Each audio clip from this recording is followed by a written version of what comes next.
പറ്റി? മുഖം വല്ലാതിരിക്കുന്നേ? ഒത്തിരി നേരമായിടാ വന്നിട്ട്? ഇത് ആദ്യത്തെ സംഭവമൊന്നും അല്ലല്ലോ. എനിക്ക് പിന്നെ ജോലിയും കൂലിയൊന്നും ഇല്ലല്ലോ. ഓ തുടങ്ങി. ജോലി ഇല്ലാത്തതിന്റെ ഫ്രസ്ട്രേഷൻ അല്ലേ നിനക്ക്? അതേടി, എനിക്ക് ജോലിയൊന്നും ഇല്ലല്ലോ. അതുകൊണ്ടാണല്ലോ നിന്നെ എനിക്ക് നോക്കിയിരിക്കേണ്ടി വരുന്നത്. രഞ്ജു, ഒരു ആർഗ്യുമെന്റിന് ഞാനില്ല. ഇതൊക്കെ ഒരുപാട് പറഞ്ഞ് തഴമ്പിച്ച കാര്യങ്ങളാ. നീ എന്തിനാ വിളിച്ചേ അത് പറ. ആർഗ്യുമെന്റ് ഞാനുണ്ട്, നീ പറയാനുള്ള പറ. അത് കേട്ടിട്ട് ബാക്കി കാര്യമുള്ളൂ. എടാ, നിനക്ക് ജോലി കിട്ടാഞ്ഞിട്ടൊന്നും അല്ലല്ലോ. ശരിയാ, ഒരു ലക്ഷ്യമൊക്കെ വേണം എന്ന് കരുതി നീ വേറെ എന്തെങ്കിലുമൊക്കെ കൂടി ഒന്ന് ട്രൈ ചെയ്യണം. Something is better than nothing എന്നല്ലേ പറയാനൊക്കെ ആർക്കും പറ്റും, അത് പ്രാബല്യത്തിൽ എത്തിക്കാൻ ഇച്ചിരി പാട്. ഹലോ സാർ, എന്നാ വേണ്ടേ?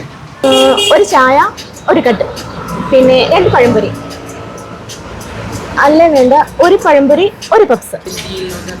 നിനക്ക് പപ്സ് പപ്സ് എന്ന് പറഞ്ഞാൽ ഭ്രാന്താണോ? മടുക്കത്തില്ലേ? എനിക്കതാ ഇഷ്ടം. ഞാൻ ഇഷ്ടമുള്ളത് മാത്രമേ ചെയ്യാറുള്ളൂ. എടാ, ആഗ്രഹങ്ങൾ മാത്രം പോരാ, നമ്മൾ അതിനു വേണ്ടി എഫോർട്ടുകൾ എടുക്കണം. നമ്മൾ മനസ്സ് വെച്ചാൽ നടക്കാത്തതായിട്ട് ഈ ലോകത്തൊന്നുമില്ല. ചുമ്മാ ഇത് ഡയലോഗ് അടിക്കാതെ. നമ്മൾ മനസ്സ് വെച്ചാൽ നടക്കാത്തതായിട്ട് ഒരുപാട് കാര്യങ്ങളുണ്ട്. എടാ, നമ്മൾ മനസ്സ് വെച്ചാൽ നടക്കാത്തതായിട്ട് എന്ത് കാര്യമുള്ളത്? നീ പറ.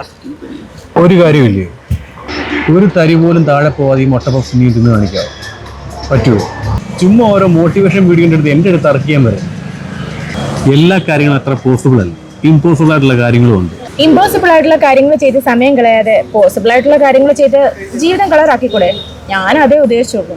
പറയാൻ എല്ലാവർക്കും എളുപ്പമോ, പക്ഷെ അത് ചെയ്ത് കാണിക്കാനാ പാട്.